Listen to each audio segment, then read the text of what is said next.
Today I'm going to be learning more about Norwegian culture by watching this video, 10 Norwegian concepts you should know about. So not really even too sure what that means, Norwegian concepts, but interested to find out. Tell me what you think about these as a Norwegian. Let's watch. I wanted to make a video for all of you Norway enthusiasts out there who are either thinking about traveling to Norway, moving to Norway, just want to understand a little bit more about Norwegian culture, and these 10 concepts are essential for understanding Norwegian culture and life.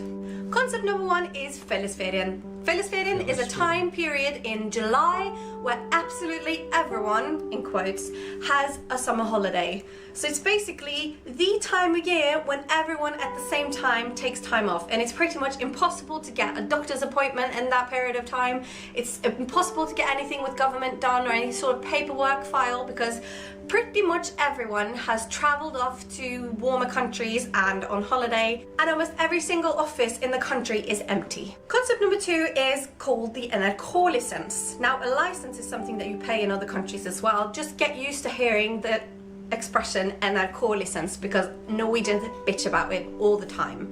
It is essentially a fee that you pay to have access to the state channels that are supposed to be free, but then you have to pay a little extra license to either own a radio, a TV, or actually internet access as well, because you can access the channels online. It costs approximately £250 or about, let's see, $428 a year. Concept number 3. Yeah, so we have that in the UK as well. They call it the TV license. There's been a bit of a growing movement of people just refusing to pay it because they don't watch the normal channels. Whatever the reasons are that people do it, they don't think that money's going to be going to the best use. What happens? Does anybody have that mentality in Norway? Does everybody just pay it? Is there any sort of punishment if you don't pay that? It's actually multiple things. We have lutefisk, we have smalahove, we have pinnekjøtt, and we have ribbe. These are all food concepts that you get around Christmas time or around certain areas of Norway. Smalahove is probably the most disgusting one, which is a full sheep's head, which is cooked and served, and you're supposed to eat all of the meat off of the head, and if you're really lucky, you get to eat the eye. I would recommend people try this, you know, maybe not eat the eye the first time. This. Cheeks actually taste just the same as any other kind of sheep's meat, so. Concept number 4 is fylla, and specifically helgefylla. Helgefylla. I bet all the Norwegians out there are laughing now because you know what I'm going to say now. Norwegians just love to get drunk on the weekends. Fylla basically means getting pissed, going out, getting drunk, everything that comes with it, the taxi rides, the vomiting, the kebabs, everything. And especially helgefylla, which means weekend, getting drunk. I don't have a good word for it. Concept number 5 is Grandiosa. Now you might be asking yourself, why am I saying Italian words? Well, I am, but I'm not, because Grandiosa is probably the most famous and definitely the most purchased frozen pizza in all of Norway.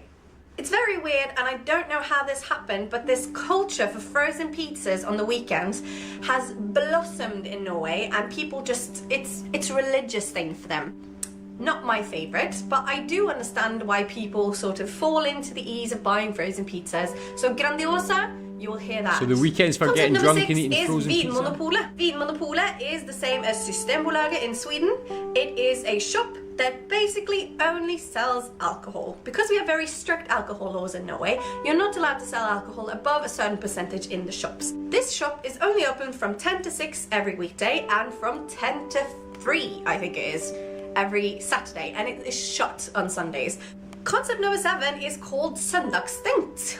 So basically means that shops that are over a certain amount of square meters are not allowed to be open on Sundays. So basically means that you can have 7-Elevens, you can have gas stations, you can have little shops. They are allowed to be open, but like big supermarkets and stuff have to be shut on Sundays. That seems very unique. I've never heard of that before. It's a pain in the arse, and I think that it should be abolished. Concept number 8 is Grand Prix, and it is basically the Norwegian common name for what is usually named Eurovision Song Contest. I bet a lot of you watching have already heard about the Eurovision Song Contest, but for those of you who haven't, in America, Asia, other countries, it is basically all of the countries that are willing to compete in a song contest in Europe come together and sing really terrible songs, and then all the countries vote on each other's songs and the winner is declared, and the winning nation has to host the following year. Concept number 9 is Midnattssol. Midnattssol is something that you only find in certain times of the year, and you only find it in certain areas of the country. Midnight you sun? have to get far enough north for the sun to never actually set in the summer. So actually, in some parts of Norway, in the summer, there is never nighttime. And finally, concept number 10 is brunost. Brunost is a staple in Norwegian food, and every single Norwegian person you talk to will know what it is, and most people will love it. It is a caramelized whey cheese that is created by cooking the milk and the sugar caramelizing or something like that. I'm not going to pretend that I know how to make cheese because I don't. It is excellent on a really good fresh slice of bread with some butter, or maybe even a little bit of strawberry or raspberry jam. It is so good. So these were the 10 concepts that I think...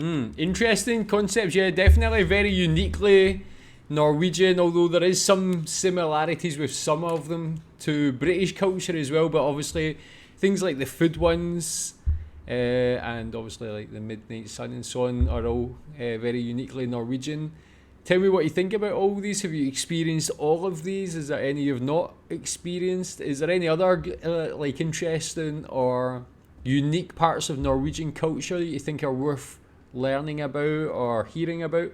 But yeah, very cool, man. I think it seems like the main things there were food and like times of the week or year, like times, dates and things like that. So pretty cool. Great insight into Norwegian culture. Thanks.